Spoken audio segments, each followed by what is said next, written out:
Welcome to The Leadership, a business-focused talk show brought to you by the Vested Group. We talk to entrepreneurs, employees, thought leaders, innovators, dreamers, disruptors, and even our own children about what makes us tick on and off the clock. Welcome to a new and exciting edition of the Leadership Talk Show. I have an exciting new host with me, Alexa Nguyen. And if you would like to find out more about us, you can find out on thevestedgroup.com. But today we are introducing Maria Magana, a longtime employee. Good to have you here. Thank you. I'm excited to be here. So we like to ask how you found your way to the Vested Group in the beginning. So I was working at another consulting group. And the role I was in was project-based. So the project that I was on ended, and so there was like a 2-week gap period in between.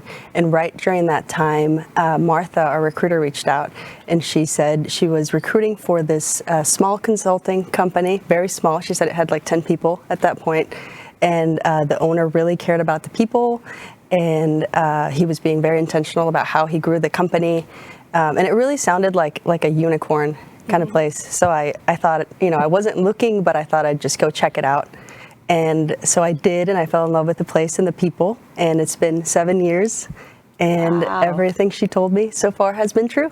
That's awesome. I didn't realize it'd been 7 years. Yep. That's amazing. Second floor of the insurance building. That's right. And stuff. Yeah, it was a long time ago. I remember those interviews, and we're like, I don't know, I really like her. Well, I interviewed with like every single person back in the day in the company. And at Vic, right?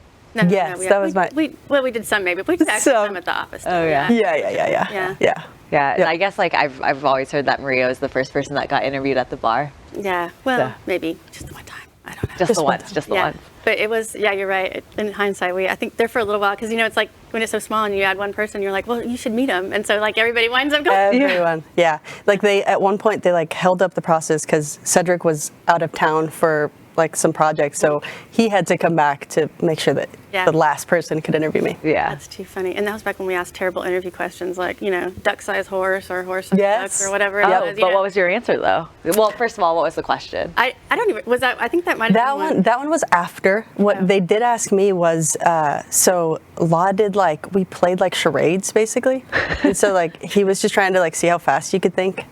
And I was not very good at it. But I'm glad I passed. I don't think I didn't see that somehow. Awesome. Yeah, I think the question was, would you rather fight one horse-sized duck or like 10 or 100? Or like an army of duck-sized horses. Yeah. So. I don't know what it really told you. Yeah. But you were a trooper. That's what it told us. I made it. That's all that matters. Yeah. Well, tell us a little bit about yourself, where you're from, your family. Yeah, so I grew up in El Salvador. I am the oldest of 4, so it's me and 3 younger brothers. And my siblings, parents, grandparents, everyone is still back home in El Salvador. So I moved here after I graduated high school to go to TCU. And I met my husband, Peter, at TCU. And we settled down in Dallas and got married. And now we have 2 little boys, Julian, who's 3.5, and Sebastian, who's 10 months old. Yeah. So cute. And Julian is really impressive with his knowledge of trucks, especially fire trucks. Man, he knows his trucks. Yeah. Well, I called him fake baby for at least a year when she first, because he like never cried, so happy, like, and walk in and you just hand him to anybody and he'd be all happy, and I was like, Maria, that's a fake baby. I'm telling you right now. He really did go with like anyone. And the funny thing is, Sebastian is a pandemic baby, so he's like the complete opposite. You can't, like, if he's that far from me, he's crying. So we're working on it. I can see that pandemic baby. Yeah. Oh, they have like a whole set of issues. So different. Yeah, seriously. There's probably some non-pandemic babies like that too. So. Yeah, that's true. So the whole family's back in El Salvador still, huh? How often do you go back? Well, I used to. So before COVID, I used to go back at least twice, sometimes 3 times a year. Now I haven't been back in a year and a half. I'm planning on going back for Christmas, but we'll see. It will have been 2 years at that point. Crazy. Wow. Yeah. Is your mom still able to come up and everything? She is. Okay. Yeah, she's come up a couple of times. My dad too. They've both come up to meet the baby. That's so exciting. Yeah. Okay, and how would you describe? Oh, this is my favorite actually. So, actually, your mom. How would your mom describe what you do? So, okay, I feel like my parents have a leg up on other parents because 2 of their kids work at the Vested Group and do this job. So I feel like they'd get pretty close. And she's in consulting too. She would know like software consulting. My mom would even be able to name NetSuite. My dad might not know the name of the software, but they'd get pretty close. They'd have a tough job though, because you've actually transitioned to truly different jobs a couple of times. Because you started out with just the functional consulting, right? Yep. Yeah, and then you went to like writing code, but more technical. Yeah. And then now aren't you switching? Now more like on the business intelligence side. So like reporting and queries, all that. Yes.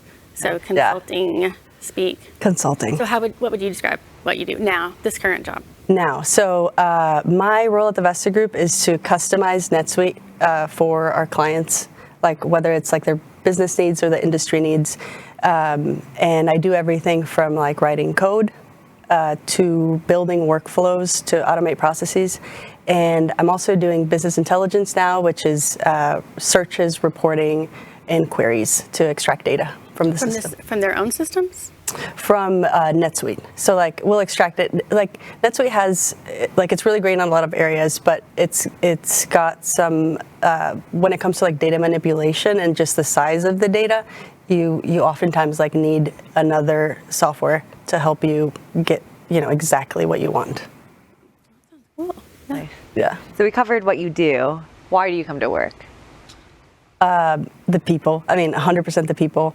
A lot of the people that I work with have become my really good friends outside of work, even. So yeah, for sure the people. That's a pretty common answer, I think. I bet, yeah. For sure. I bet you get that a lot. Yeah. But I mean, it's because it's true. It's true. And it's consistent, right? So there must be something to it. Yeah. 100%. All right, so our next one is, because some people do want to be in business intelligence when they're really little, but what did you want to do when you were little? So I feel like I had two like big phases in my life. So the first was when I was like under 10 years old. I wanted to be an Olympic gymnast. And I did gymnastics for about 10 years. And we trained like super long hours, like over 20 hours a week. And then by the time I was like 12, I was like way too old and way too tall to make that dream happen. So I retired.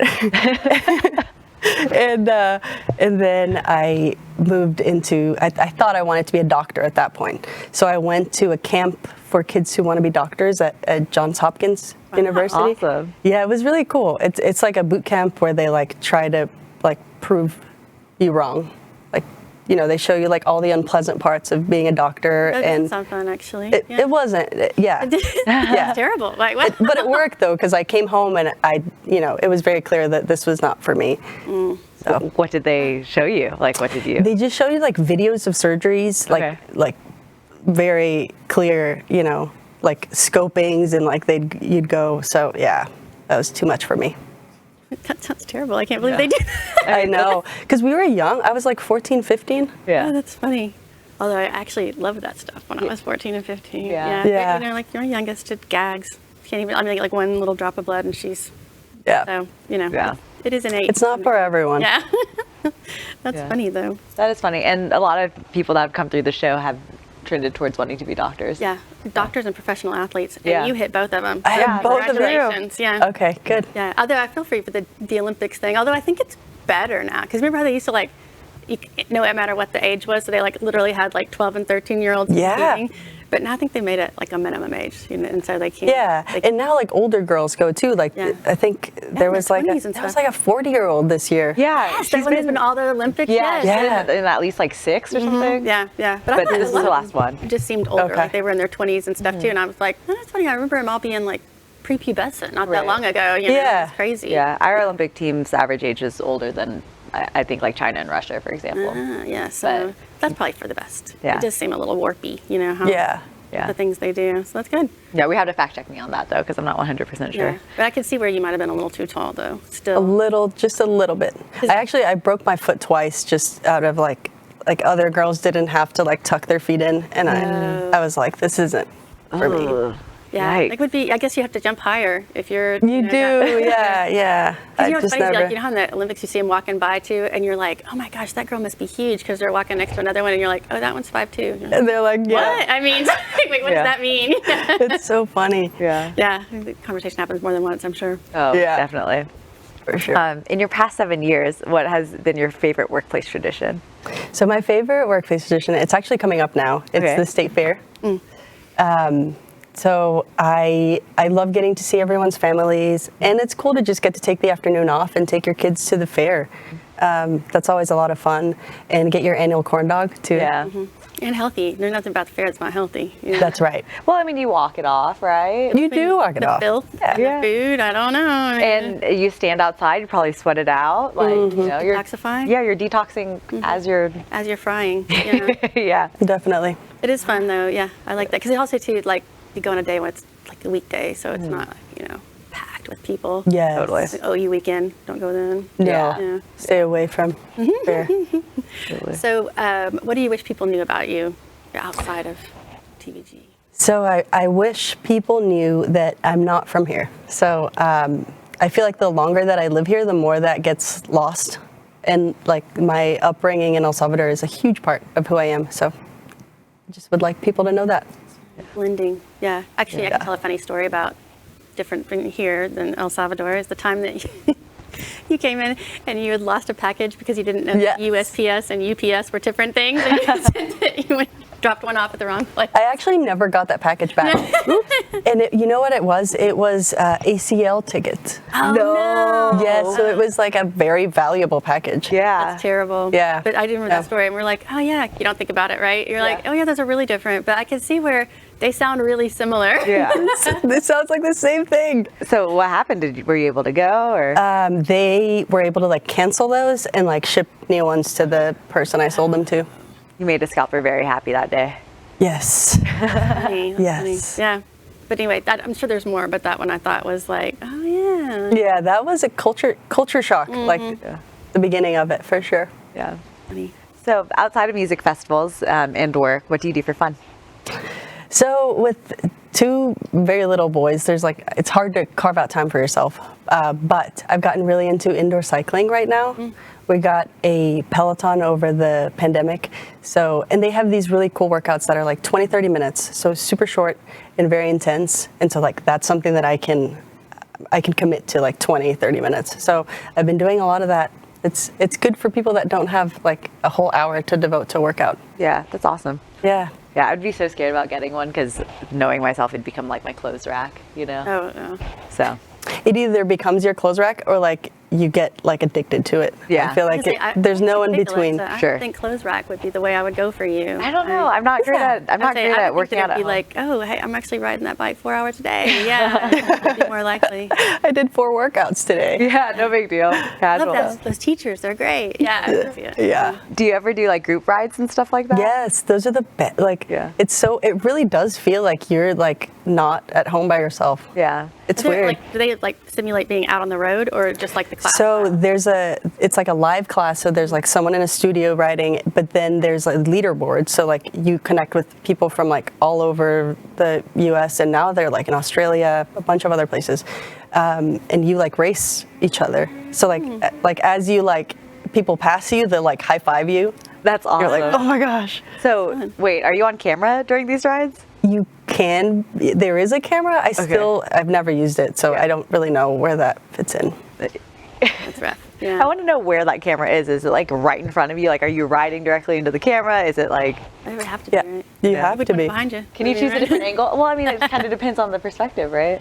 I guess. Yeah. Although people maybe people might want to look at your butt. I don't know. I mean. Yeah. Well, it's like a monitor, so like it's like your computer, your laptop. Yeah. Yeah, it's right there. Oh man.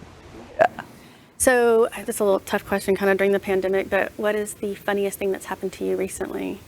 So this actually happened during the pandemic.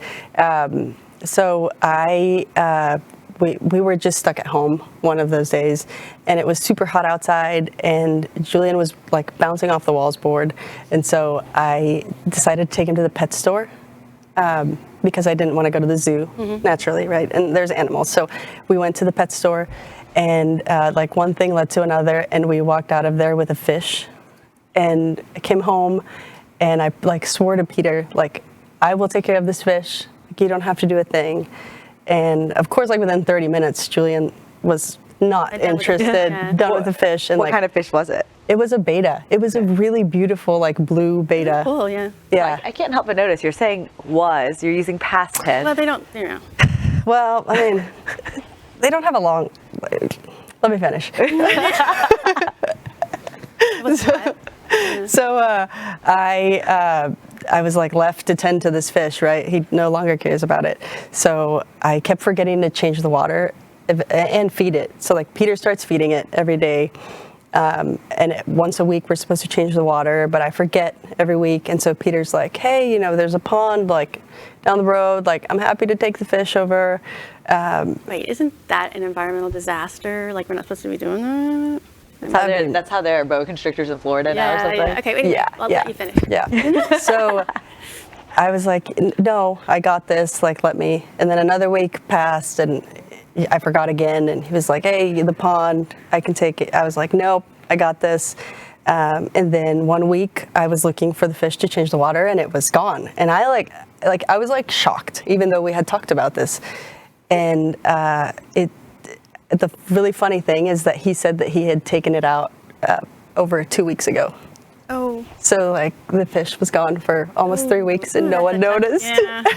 That is tough to argue. Yeah. So, yeah. So Benny the beta's, I'm sure, living his best life in the. I'm sure he's in and all kinds of stuff. There's probably a whole beta pond. Yeah. They're going to become one of those invasive species. Yeah. But they're pretty. Yeah. I mean, But they got they're that going pretty. for 'em, right? Better than goldfish, I guess. Yeah. No, maybe not. I think actually betas live in like dirty puddles wherever they're from, so they can tolerate really? that pretty well. Yeah. Yeah, I actually don't know anything about beta fishes. Fishes? Fish? Fish. Eye. Fish? Fish eye. I like that. Yeah, I mean, I think they're like, they don't get along very well with others, right? Oh yeah, because the male, like in the pet store, they keep him in like one tiny container because they'll fight each other to death. Wow. So do you know if yours was like a girl or? It was a boy. Okay. It was a fighter. Okay. Would he like fight his own reflection and stuff, or? No, we never. Not when I was around, at least. This is rough, man. Yeah. A mirror in there. Yeah. No, I've definitely, like, I had a friend with a beta fish in college, and that fish kind of was its own demise, I feel like that's like a Greek myth, kind of, Yeah. something there where you kind of just ruin your own life. I don't know. Too aggressive for your own good. Exactly. Yeah, exactly. Okay, well, you walk outside and you are reunited with your beta fish, and incidentally, next to the beta fish is this $15 million lottery ticket, a winning lottery ticket. Okay. What do you do? So I would take care of all the like important stuff first, like pay off the house and set aside like a college fund for my kids. And then I've always wanted to do something in El Salvador, like help in some way. And I believe that education is key to like breaking the cycle of poverty. So I would do something around education to like help kids go to school that wouldn't otherwise be able to. That's awesome. Would you have like a specific age or demographic that you're focusing on? Not really. Yeah. I like elementary. I mean, that's like critical, right? That's where you start out. Mm-hmm. Yeah, that's probably where you can get the biggest amount of people hooked, I guess. So yeah. Bang for your buck. Yeah, that'd be Does El amazing. Salvador have a public school system? What was that? They have a public school system? We do, yes. Yeah, but a lot of it, like, it's not like, we have like safety problems in El Salvador with gang violence and all that. So a lot of it, it's just not safe to go to school. So a lot of kids just don't because of that. Wow, I had no idea. Yeah. Wow. On a different note, you've had to pick one song to play whenever you came into a room. What would it be? So I'm a really big fan of the Smiths.